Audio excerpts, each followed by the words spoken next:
ভাবছিলাম আমি যে ফ্যামিলিতে বেড়ে উঠছি, এই ফ্যামিলির সচ্ছল অবস্থার কারণে আমি বোধহয় একটু দুর্বল হয়ে গেছি, অলস হয়ে গেছি। যে আমার সচ্ছল পরিস্থিতি মানুষকে দুর্বল করে এবং অসচ্ছল পরিস্থিতি, কঠিন পরিস্থিতি মানুষকে শক্তিশালী মানুষের জন্ম দেয়। একটা প্রবাদ আছে। তাই আমি ভাবছিলাম আমার পরিস্থিতি মনে হয় সেম। তো আমি আমার কাজের প্রেক্ষাপটে একদিন একজন স্টাফের সাথে যোগাযোগ করি। তো তার সাথে আমি কমিটমেন্ট করি পরের দিন 10টায় যাব। তা আমি প্রায় 11টার দিকে যাই। যাই দেখতেছি সে ঘুম। যাই হোক তাকে ডেকে আমি কাজ-টাজ করলাম। এর পরবর্তীতে তাকে আমি যে কাজটাতে নিয়োগ দিব সেটাতে সেই পয়েন্টে নিয়ে আসলাম এবং পরের দিন তার জয়েনিং ডেট। তার জয়েনিং ডেটে তার কোনো খবর নেই। পরে শুনলাম সে দিনের 12টা পর্যন্ত ঘুম। তো সে কিন্তু আর আসে নাই। তো তার কাছে কিন্তু পরের দিনের সেই পকেট খরচটাও ছিল না, যেটা দিয়ে সে সারভাইভ করবে। পরের দিন আসার ভাড়াটা পর্যন্ত আমার কাছ থেকে নিয়ে গেছিল। বয়স সিমিলার আমাদের। একজন ইয়ং জেনারেশনের মানুষের যদি অবস্থা এমন হয় যে পরিস্থিতিও কিন্তু মানুষকে চেঞ্জ করতে পারতেছে না, আপনার যদি চিন্তা চেতনায় আপনার মোটিভ যদি ওটা না হয়, তাহলে কিন্তু আমি যা বুঝলাম লাইফ লেসন থেকে, যে পরিস্থিতিও মানুষকে বদলায় না যদি না আপনি নিজে বদলান। আর একটা বিষয় সেটা হচ্ছে ফেলিওর, মানে আমরা ফেল্ড হয়ে যাব, হেরে যাব, এই ভয়েই আমরা জিততে পারি না।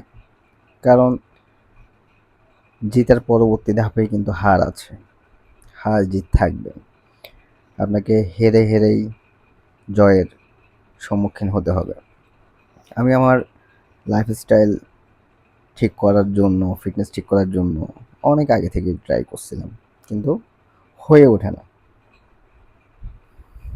এখন তো আমার নিজের মানুষরাই জানে যে আমি কোনো পদক্ষেপ নিলে সেটা হয়তো সাকসেস হবে না, ফেইলই হব।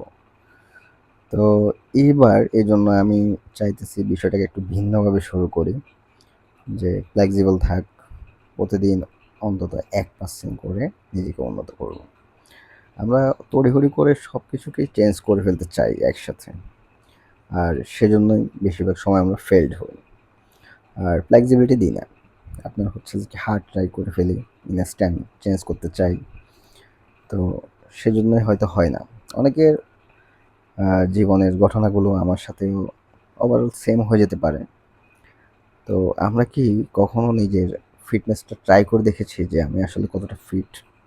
আমি যতটুকু দেখতেছেন, আপনার হচ্ছে যে কি হয়তো অনেকটা ফিটই দেখতেছেন। আপনার আমার থেকেও হচ্ছে আমার বয়সী অনেকেই হচ্ছে অনেকেই আরও আ হয়তো খারাপ পজিশনে আছে। তো এখানে হচ্ছে আবার কেউ আপসাইডের কিছু নাই। কারণ হচ্ছে আমি রিসেন্টলি রিসার্চ করে জানলাম যে আমাদের দেশে সম্পূর্ণ মেডিকেল টেস্ট রিপোর্টে ওই হিসেবে ধরলে হচ্ছে ফিট মানুষের সংখ্যা মাত্র 1%। এমনিতে সক্রিয়, মানে যারা হচ্ছে কাজকর্ম করে, আসলে সক্রিয় না হয়ে কি উপায় আছে?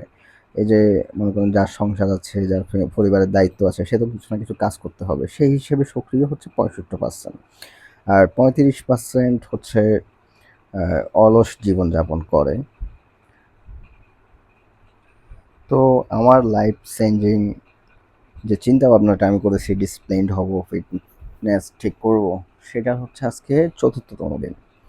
তো আমি এখানে নরমালি আগাইতে চাচ্ছি। সেজন্য হচ্ছে আমি একটা জিনিস করছি যে ফুল বডি ফিটনেস চ্যালেঞ্জ যেটা, সেটাতে হচ্ছে থেকে আমার ডে 5 এ দেখাচ্ছে। আজকে হচ্ছে ডে 4, 4 দিনটা রেস্ট ছিল।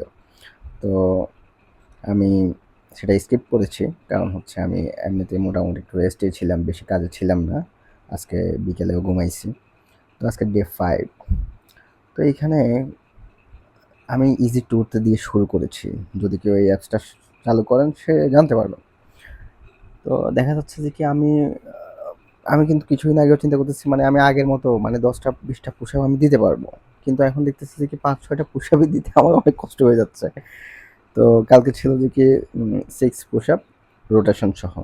আর অল্প কিছু ব্যায়াম আছে সেখানে, জাম্পিং জ্যাক, তারপর হচ্ছে আস্তে আস্তে দিন অনুযায়ী বাড়বে। লাস্ট ব্যায়ামটা প্ল্যাঙ্ক থাকে।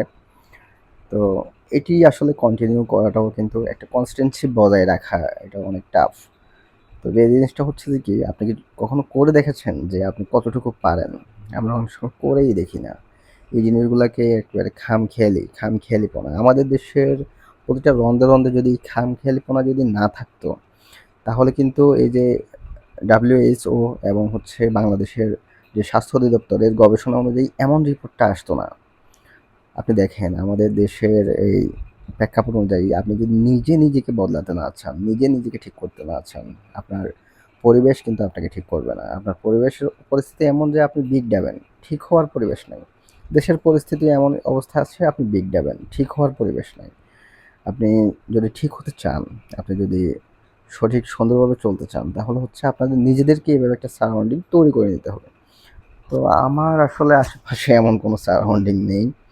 আমি সোশ্যাল মিডিয়ার মাধ্যমে হচ্ছে যে কি প্রকাশ করতেছি যে যদি হচ্ছে যে কি যারা মোটিভ রাখে আমার মতো, বা হয়তো আমি এখনো জানি না চিনি না, আমার থেকে আগে শুরু করেছেন, হ্যাঁ, লাইফ চেঞ্জিং জার্নি শুরু করেছেন, তাহলে হচ্ছে যে কি আমি তাদের সাথে অ্যাটাচড হয়ে গেলাম। একটা জিনিস হচ্ছে যে কি, আপনি যদি আপনার সারাউন্ডিং চেঞ্জ না করেন, আপনি কখনো আগাইতে পারবেন না। আপনি যেটা চান সেটাকে যদি আপনি ফলো যদি না দেন, আপনি যে চান না সেটাকে যদি আপনি আনফলোতে যদি না রাখেন, তাহলে কিন্তু হবে না। আপনাদের একটা বিষয় হচ্ছে, অনেকে কিন্তু সোশ্যাল মিডিয়ার যেই টক্সিক ব্যাপারটা, সোশ্যাল মিডিয়া থেকে কিন্তু অনেকেই অনেক মাইন্ডের সমস্যা হচ্ছে, নানান সমস্যা। আপনি যখন একটা ফেসবুকে ঢুকেন বা বিভিন্ন ইয়াতে ঢুকেন, তখন হচ্ছে আপনার বিভিন্ন ইয়াতে ফলো দেওয়ার কারণে এমন এমন বিষয়গুলো আসে যেটা কিন্তু আপনার ক্ষতি করতেছে। তো সব কিছু জেনে ফেলাই কিন্তু প্রকৃত অর্থে জ্ঞান নয়। একটা আহ, দার্শনিক এটা বলেছিলেন যে আপনার কি কি বর্জন করতে হবে সেটা জানতে হবে। তা আসলে আমরাও আহ, অনেক কিছু জানি, জেনেই শুনেই হচ্ছে যে কি আমরা পাত্তা দিই না। পাত্তা না দেওয়ার কারণে কিন্তু আমাদের সাথে এটা হচ্ছে। তো যারা আসলে চান প্রকৃত অর্থে চেঞ্জ হবেন, তারা হাসিল ইমনকে ফলো করতে পারেন, সাবস্ক্রাইব করতে পারেন।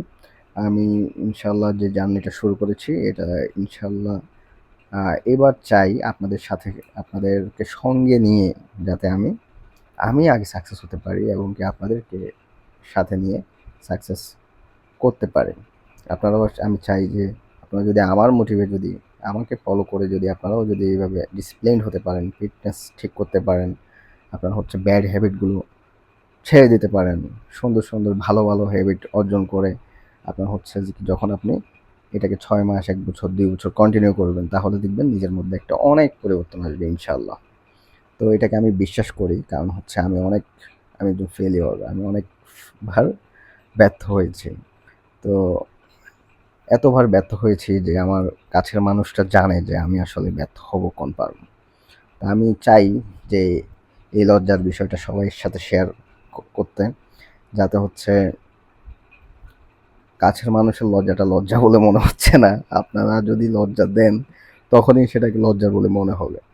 তো এবার যদি ফেলিওর যদি হই, তাহলে আমি চাই আপনারাই আমাকে লজ্জা দিবেন। আর হয়তো এখান থেকে অনেক ভালো মোটিভ দেওয়ার, আবার শুরু করার, ব্যর্থ হতেই পারি কিন্তু আবার শুরু করার অনুপ্রেরণা দেওয়ারও শুভাকাঙ্ক্ষা আমি পেতে পারি বলে আশা করছি। তো ভিডিওটা অনেক লম্বা হয়ে যাচ্ছে। এটা ছিল হচ্ছে আমার জার্নি ইন্ট্রোডিউস, এবং সামনে আরও অনেক কথা হবে। দেখা হচ্ছে পরবর্তী ভিডিওতে। আল্লাহ হাফেজ। ভালো থাকবেন সবাই। হাসিল উইথ ইমনকে ফলো করবেন, সাবস্ক্রাইব করবেন, অনেক অনেক ভালোবাসা দিবেন, এটাই আশা করছি। আল্লাহ হাফেজ।